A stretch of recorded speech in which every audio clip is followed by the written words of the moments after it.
e foi muito interessante, porque quando a gente atravessou da Ilha das Peças, que fica no Paraná, para a Ilha do Cardoso, a gente tinha a opção de remar pela maior reserva de floresta de Mata Atlântica contínua do mundo, que vai do Paraná até o litoral de São Paulo, e aí era por dentro de um manguezal, só que davam 5 dias, só que a gente ia ter uma remada por rio, tranquila, e algumas comunidades ribeirinhas Ah, tá. Daí, de nesse repente, processo daria que a gente pra poderia estar fazer dormindo. a parada. Ou a gente teria que ir pelo mar, ou a gente tinha a opção de ir pelo mar mesmo, atravessando a Ilha do Cardoso até chegar em Iguape, Ilha Comprida.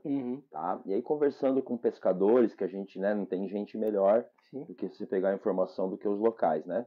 Eles falaram pra gente, cara, aqui por dentro do mangue vocês vão levar um pouco mais de tempo, só que vocês não vão passar perrengue nenhum, porque aqui é mar aberto, não tem costão daqui até a Ilha Comprida, e vocês vão fazer uma remada assim que vai ser inesquecível, porque vocês vão passar por golfinhos, por revoadas de guarás, por Isso por fora? por dentro. Por dentro, tá. Por dentro do manguezal. Por uma ilha que chama Ilha dos Papagaios, que tem milhares de papagaios, enfim. Nos instigaram tanto que a gente mudou os planos e resolveu ir por dentro, né? Pelas comunidades. E aí, cara, chegou um dia que a gente chegou no Ariri, que já era lá em São Paulo, uma comunidade, e no nosso mapa, na nossa logística, a gente ia remar até uma comunidade chamada Marujá, que é super famosa, a comunidade de Marujá em Ilha do Cardoso. E nesse meio caminho, no meio do caminho, a gente ia passar por um lugar chamado Arapira, que é conhecido assim como a Cidade Fantasma. Por quê? Arapira era uma comunidade de umas 500 pessoas, e lá nos anos 70, se eu não me engano, foi construído aí por esse rio o Canal do Varadouro, que é super famoso, que as embarcações que levavam comida, as pescas, demoravam 3, 4 dias, e com a construção desse canal, cortou um caminho que em um dia... Só que esse canal, quando eles cortaram, a saída do rio deu direto na barranca dessa cidade de Arapira. E com a força da água, começou a comer a comunidade, começou a destruir a barranca do rio.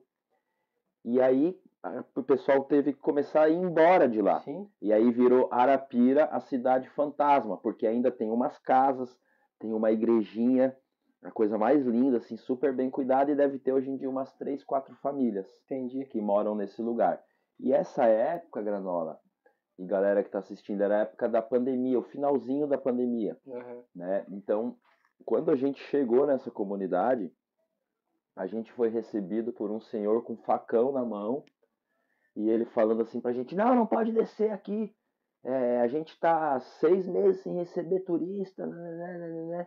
Aí a gente explicou a situação para ele, que estava vindo remando, e inclusive um dos meninos que estava remando com a gente, cara, a mãe dele, uma querida, ela deu um dinheiro para ele, falou, vocês vão passar por lugares de pessoas muito carentes, então quando você sentir no coração de dar um dinheiro, e aí a gente falou, inclusive a gente tem aqui um recurso, e aí, né, ele conversando, foi apaziguando, principalmente sobre o projeto, e aí ele, então entrem, e aí, no final das contas virou um amigo, já queria que a gente dormisse no barraco dele, mas a gente tinha que continuar caminho, né, então foi um perrenguinho, só que o maior perrengue mesmo foi pra frente, cara, quando a gente chegou nessa comunidade do Marujá, que a gente ia dormir e que a gente foi descer nela, era meio de tarde, e o que aconteceu?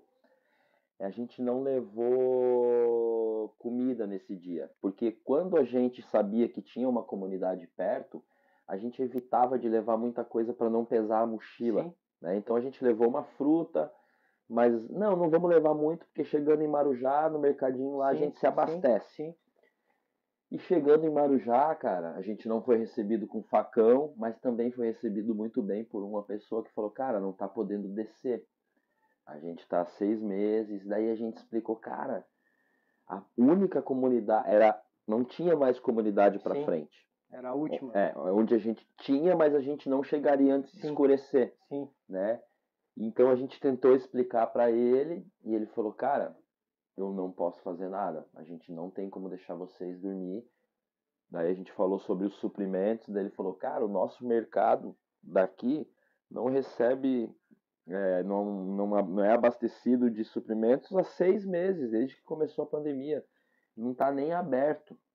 Eu vou ver na despensa da minha casa o que eu tenho para ajudar vocês. Nisso ele chamou o filho e falou, cara, minha mãe faz pão.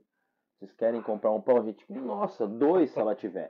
Aí, Joãozinho, vai lá na avó e vê. E aí o menino voltou com a notícia que a avó já tinha vendido todos os pães.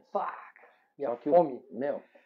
Só que o cara, ele trouxe um cacho de banana. Aí a gente falou, cara, tira umas 10 bananas deste cacho, não precisa tudo que a gente não vai nem conseguir levar. Sim. Um pacote de bolacha daquelas que vem em 3, assim, salgado, então tipo, uma para cada um. E explicou pra gente um lugar que mais ou menos ia ter um campão na barranca que a gente conseguiria dormir. E a gente começou a remar, chegou nesse lugar, montou o equipamento totalmente escuro. E esse lugar, Granola, é um lugar assim, cara, que tem onça. A gente viu fotos de pegadas de onça pintada na praia, cara. É um lugar maravilhoso, assim, sabe? E quando a gente estava terminando de montar os equipamentos, passou um pessoal de barco, uns pescadores, e eles, acredito que brincando ou não, gritaram assim pra gente, a gente montando as barracas. Cuidado com a onça, hein? Cara, pra que eles foram falar isso, né?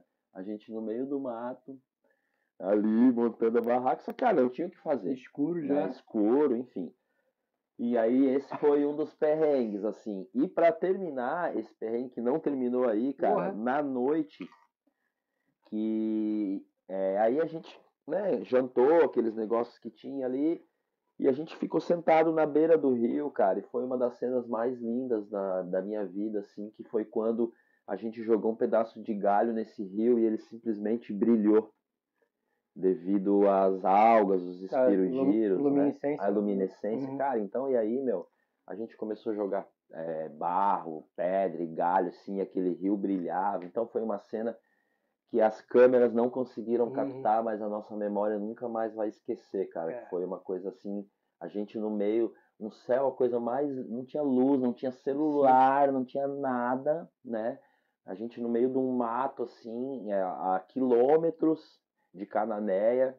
Um olho no padre e o outro na missa. Que era outra coisa. Inclusive, quando acabou o rango, um dos meninos falou, cara, eu vou caminhar uns 500 metros e vou largar essa comida amarrada numa árvore lá longe para os bichos não sentirem o cheiro de comida. E quem que ia caminhar os 500 metros? Não, eu falei, cara, e se a gente de noite escutar o barulho da latinha de atum balançando na árvore, a gente vai ficar com muito medo. E para terminar mesmo o perrengue, cara, nessa noite, quando eu fui dormir, os danados dos mosquitinhos, os que a gente conhece aqui como imaruim, descobriram, cara, um furinho mínimo na minha barraca. E foi, assim, literalmente a pior noite da minha vida. Porque eu tava de gorro, de moletom, de luva, de meia. Cara, eles mordiam por cima de tudo, cara. Foi impossível dormir, assim, foi um negócio, cara, que eu fico imaginando, assim, como é uma coisa maravilhosa os indígenas, né, cara? Os caras que vivem no mato e conseguem, cara, porque assim, ó, nossa, foi uma coisa... Não é fácil, pra quem não tá acostumado. Então não foi um perrengue só, desculpa, galera, mas foi um dia completo, assim, que teve essas histórias, né? E aí, antes da gente acampar, o dia foi escurecendo e a gente não começou a ficar preocupado, cara, e enfim, foi um dos perrengues que a gente passou com o projeto, assim, que dá pra gente contar. Costumo dizer, nada como as roubadas pra gente ter história pra contar pros netos, né, cara? E as melhores histórias são aquelas que tem as roubadas. Quando sai tudo bonitinho, planejadinho, não é a mesma coisa. Quando a roubada no final dá tudo certo, né? Graças a Deus as nossas roubadas no final deram sempre certo, Boa né? observação.